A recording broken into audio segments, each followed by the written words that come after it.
Hello Aries, how are you? Let's see what the cards are saying for you this week, Aries. যারা এরিজ রয়েছে আমার সাথে এই মুহূর্তে তাদের জন্য কি এনার্জি রয়েছে, এই উইকলি এনার্জি কি রয়েছে? গ্রেট। সো এরিজ, তোমরা না ভীষণভাবে ডিসঅ্যাপয়েন্টেড থাকবে, কোথাও ইনসিকিউর ফিল করবে। I don't know Y, bottom of the deck energy এসছে, স্যাটার্নের একটা এনার্জি এসছে। সো তোমাদের 7.5 একটা ফেজ শুরু হবে 29th থেকে।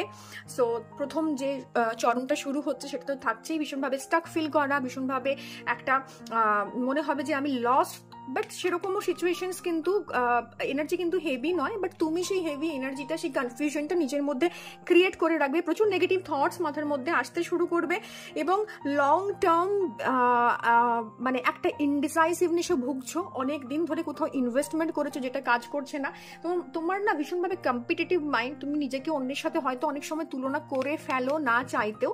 এখান থেকে একটু বেরিয়ে আসতে হবে।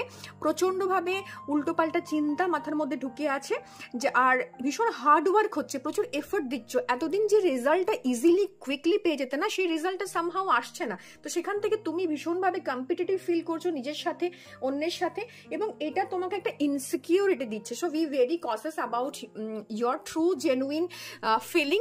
এটা যদি হয়ে থাকে এখানে থেকে তোমাকে বেরোতে হবে, বিকজ এই সময়টা ভীষণ শান্তভাবে আপকামিং ইয়ারের কথা মাথায় রেখে, আপকামিং ডেজের কথা মাথায় রেখে তোমাকে পের করতে হবে।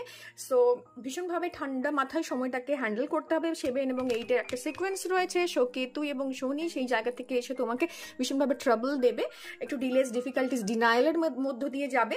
এইটা একটু মাথায় রেখো। So thank you.